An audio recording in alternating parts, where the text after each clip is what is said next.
各位繼續同大家睇一睇咧，就係以色列啊。咁不過有個時間咧就會耐少少啦。喺2023年10月7日到而家，用軍事嘅攻擊其他國家嘅數量同埋佢用咩藉口？自從2023年嘅10月7日之嚟啦，哈馬斯就喺嗰日發動咗克薩洪水行動啊，就襲擊咗以色列南部以嚟。造成約莫1200名以色列人係死亡㗎，亦都綁架咗250名人質。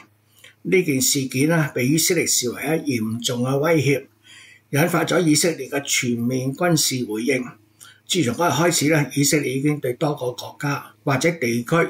發動咗軍事攻擊，總數係超過10個㗎，包含咗巴勒斯坦啦、黎巴嫩、敘利亞、也門、伊朗、伊拉克、埃及、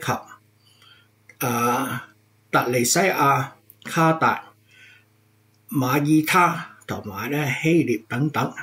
呢啲攻擊主要就係用自衛作為藉口嘅，針對哈馬斯、真主黨、胡塞武裝等組織。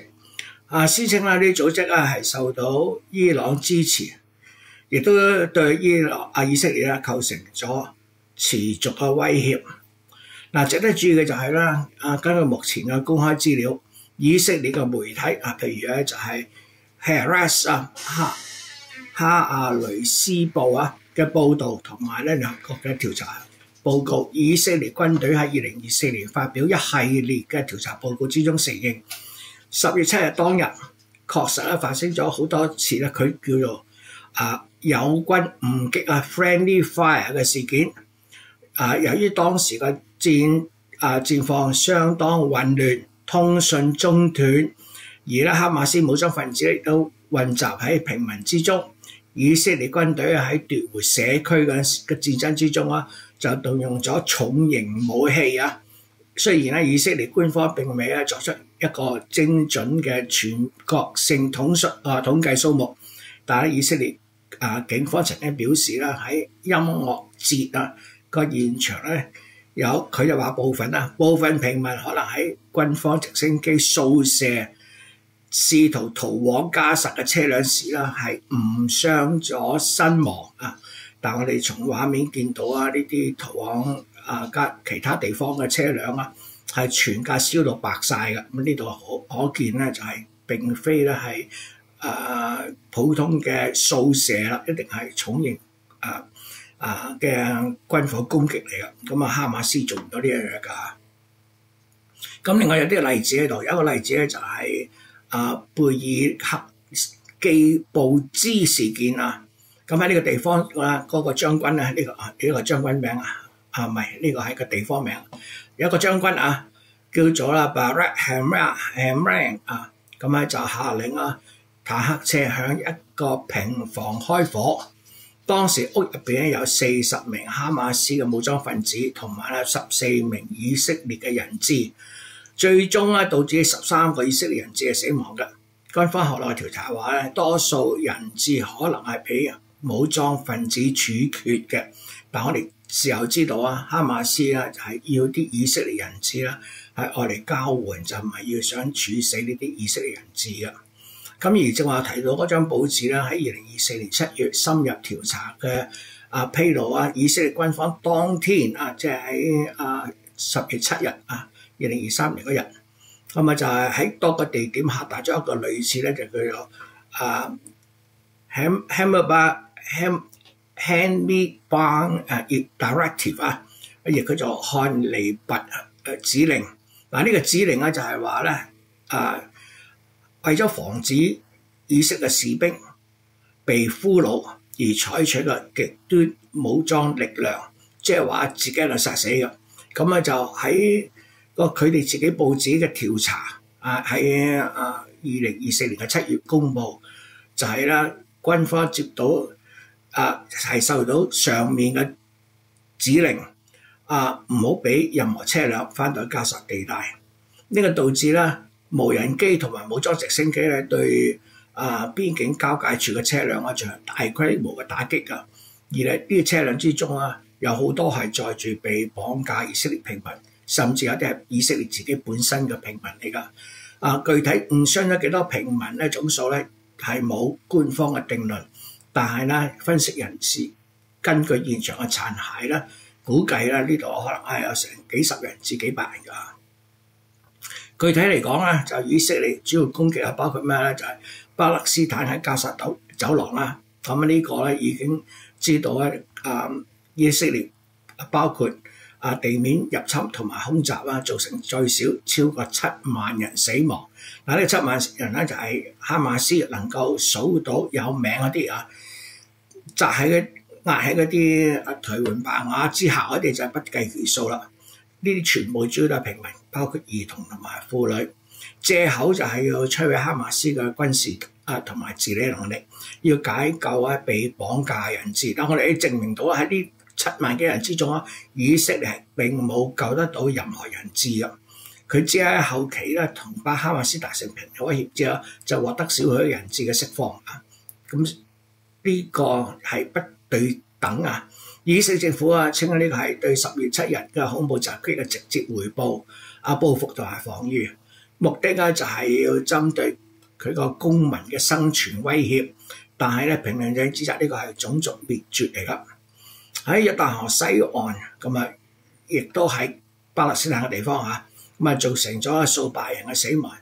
藉口就係針對巴勒斯坦武裝分子但好多事件涉及定居者嘅暴力定居者係猶太人另外對黎巴嫩以色列對真主黨發動咗空襲同埋地面行動，造成數千人嘅死亡。藉口就要回應真主黨嘅火箭攻擊。自從2023年10月8日以嚟真主黨已經發動咗超過1萬枚火箭。真主黨係支持加薩，而係同以色列交火嘅。以色列就係用大規模嘅空襲同埋地面行動，理由就係要確保佢北邊嘅邊境居民能夠安全返回家園，亦都要清除喺邊境嘅恐怖組織基地設施等等。敍利亞以色列多次頻繁咁襲擊敍利亞境內嘅機場有關嘅目標藉口就係要阻止伊朗向真主黨運送武器。以色列頻繁嘅空襲敍利亞境內嘅機場，好似大馬士革或者阿勒波同埋伊朗相關嘅設備。最著名嘅例子就係2024年4月係襲擊伊朗駐大馬士革領事館嘅建築物嘅。對於也門以色列空襲胡塞武裝嘅目標藉口就係要回應胡塞對以色列船隻同埋領土嘅導彈攻擊。以色列就曾經空襲也門嘅荷台達港報復胡塞武裝對特拉維夫Tel Aviv佢哋個首都嘅攻擊。伊朗以色列發動無人機同埋導彈攻擊，包括2025年6月對伊朗核措施嘅轟炸，藉口就要反擊伊朗嘅直接襲擊。咁我哋知道其實就係以色列襲擊佢先喺2024年4月同埋去到10月嘅期間，伊朗對以色列發射咗好多飛彈嘅。以色列對伊朗嘅軍事目標進行咗直接打擊。以色列將伊朗視為中東不穩定嘅源頭同埋邪惡軸心嘅首領當然呢個啱啱相反喺中東地區最大嘅不穩定係以色列亦都係以色列亦都係邪惡嘅軸心嘅首領嚟㗎。伊拉克就以色列就針對親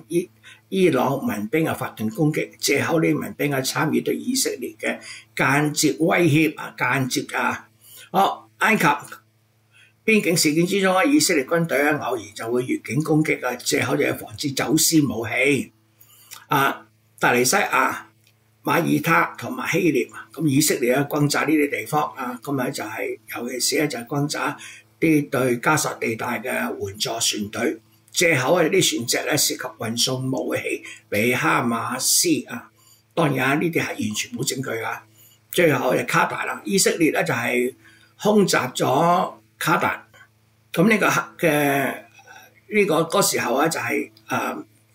哈馬斯嘅談判代表正在喺嗰度準備咧就係同以色列談判嘅，但係以色列就向呢啲哈馬斯嘅代表咧就發動咗攻擊目的就係要破壞停火。好明顯啦，以色列唔想和平嘅。呢啲攻擊總數係超過23000次，23000次啊，造成一大量嘅平民傷亡。以色列咧就狡辯啦，話啲行動符合國際法之下嘅自衛權，但係聯合國嘅國際法庭已經指責以色列違反國際人權法、人道法㗎啦。喺國際法嘅框架之下咧，呢啲攻擊合法性咧就備受爭議啦。根據聯合國憲章第51條，自衛權就揾一個國家喺遭受武裝攻擊時回應但係必須咧係比例適當，而且要報俾聯合國安理會嘅。因此咧，對於以色列嘅攻擊包括喺對加沙地帶黎巴嫩嘅行動可能部分仍可以視為自衛，因為哈馬斯同埋真主黨係會發動攻擊嘅。但係咧 ICJ 即係聯合國嘅國際法庭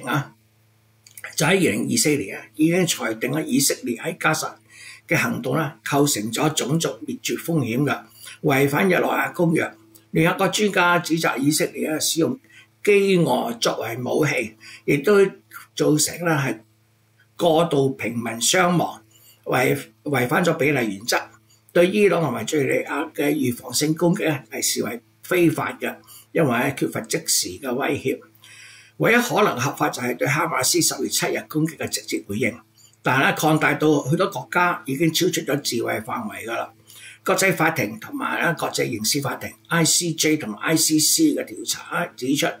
以色列嘅行動之中可能違反咗比例原則同埋區分原則，導致大規模嘅平民傷亡，亦都被指控涉嫌種族滅絕或者係集體懲罰。對敍利亞同埋伊朗使館攻擊更加視為係侵犯主權國家嘅領土完整嘅。對於以色列咁嘅行為國際嘅回應就包括聯合國安理會就好多次就要表決譴責以色列，但係美國多次否認ICJ 亦都喺2024年就命令以色列停止喺加沙嘅行動，但係冇停到喺2025年調查種族滅絕指控，南非土耳其西班牙等嘅國家就發起訴訟。歐盟同埋挪威亦都承認巴勒斯坦國實施武器禁運，冇實施到因為美國繼續運土耳其同埋哥倫比亞就斷絕咗外交關係，全球嘅抵制、撤資、制裁嘅運動加強導致以色列經濟損失，經濟損失唔少但係可以維持到就係納塔雅胡嘅繼續執政伊朗同埋也門嘅回擊導彈攻擊，導致中東個緊張局勢繼續升級。中國同埋俄羅斯就會譴責以色列譴責再譴責就支持巴勒斯坦，支持再支持，但冇實際行動提供人道援助，亦都喺聯合國推動決議。咁中國試過空投一部分救援物資俾加沙地帶嘅。以色列同埋哈馬斯嘅戰爭同埋川普嘅外交政策已經深刻咁改變咗全球嘅權力平衡㗎啦，加速咗就係多極化嘅世界形成。喺中東，以色列嘅攻擊削弱咗伊朗代理人嘅策略，但係亦都強化咗伊朗、俄羅斯、中國嘅聯合嘅軸心叫做伊朗嘅導彈攻擊顯示佢喺軍事力量上面已經提升咗㗎啦。導致中東權力就開始出現真空。喺也門嘅胡塞武裝控制咗紅海航道，影響咗全球貿易，油價上漲咗20%。戰爭延長亦都加劇咗人道危機，導致數百萬難民係湧入歐洲嘅，加劇咗歐盟內部嘅分裂。即係換句説話講導致過去1年多以嚟嘅中東局勢。主要嘅搞事棍就係以色列。咁我哋見到啦，佢借住哈馬斯對佢一個攻擊啊，就發起對周圍國家大規模嘅軍事回應。咁呢個就係導致中東局勢升級嘅最主要原因。好啦，跟住翻嚟就會同大家睇睇咧，就係特朗普第二次任期第二任之中嘅第一年，到底咧採取咗咩軍事行動對啲咩國家啦？好啦，多謝大家先。